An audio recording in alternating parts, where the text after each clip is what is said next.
Docteur Omar Cissé, donc maire de la ville de Rufisque. Oui, je pense que vous l'avez constaté, vous avez même participé à ça. On était en train de lancer un atelier, vous avez vu, qui regroupe la plupart des acteurs culturels dans une panoplie extrêmement large sur les métiers de l'art de la ville de Rufisque.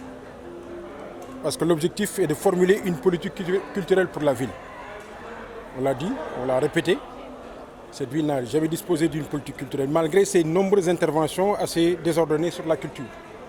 Mais vous savez, on ne le dira jamais assez, Rufisque a été une ville de culture. Aujourd'hui, potentiellement, elle est une ville de culture. Je le répète tout le temps, la plupart de ceux qui rayonnent sur le plan culturel au niveau du pays et même en dehors sont des Rufisquois. Mais malheureusement, au niveau de la ville, on n'avait pas un référentiel qui permettait d'accomplir toutes ces réalisations au niveau culturel, mais de façon concertée, de façon convergente, pour ramener Rufisque sur ce piédestal. Parce que Rufisque, dans le passé, a été une ville de culture. Elle a marqué la culture au niveau du Sénégal. Dans cette phase de renaissance, nous avons compris que l'un des instruments les plus essentiels, c'est la culture pour ancrer Rufisque dans cette phase de renaissance. Certains diront même que le fondement de la renaissance sera la culture.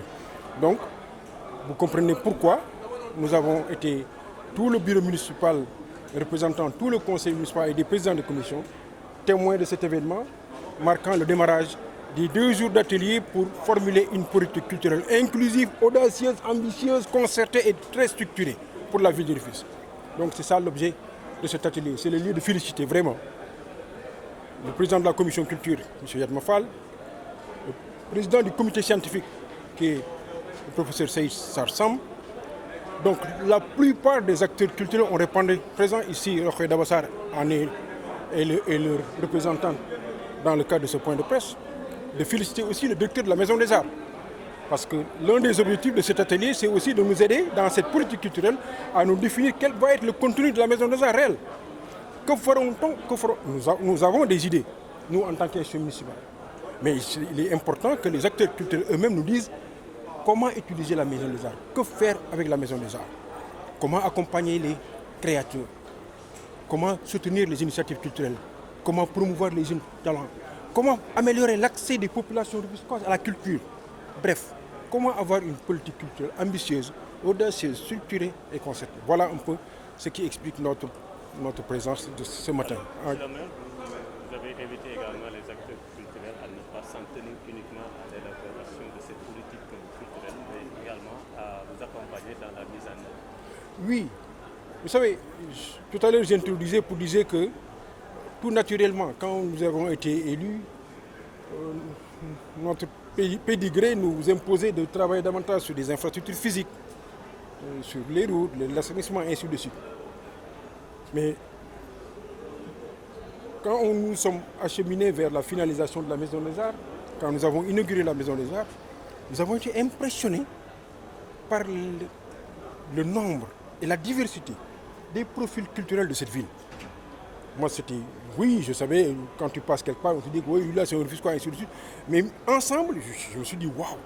Donc la culture au Sénégal est animée par des Rufisquois. Et quitte de la ville de Rufisque. Qu'est-ce qu'il faut faire de la ville de Rufisque? Donc, vous comprenez que quand nous les avons mobilisés depuis lors, et vraiment, je les remercie, eux tous, dans leur diversité, dans leur pluralité, ils sont présents à nos côtés. Mais je ne veux pas que cette présence soit uniquement quelque chose de ponctuel. Le temps de la formulation d'une politique, moi, je suis de ceux qui pensent que la politique n'est pas un document. C'est pourquoi quand on dit, moi j'enseigne la planification, quand on dit la planification, je dis la planification, ce n'est pas un document. C'est tout un processus dans lequel il y a le document, bien sûr. Mais il y a l'après-document. Il ne faut pas qu'on dise la politique est formulée et vive la politique. Ou le plan est fait et vive le plan. Non. Et qu'est-ce qui se passe après? Après, il ne faut pas qu'ils nous laissent seuls. Eux, ils sont experts. Ils sont Rufisquois, ils ont du vécu. Il faut qu'après avoir formulé cette politique culturelle, la ville, en tant qu'institution, l'adoptera, Inch'Allah. Après cela, il faudra nous atteler à la mise en œuvre. Et on a besoin donc d'eux. Qui mieux que les acteurs culturels pour mettre en œuvre cette politique culturelle? On le fera ensemble. C'est là le sens de mon appel, pour le dire qu'il ne faut pas que ça se limite à l'événement, il faut que ça se poursuive.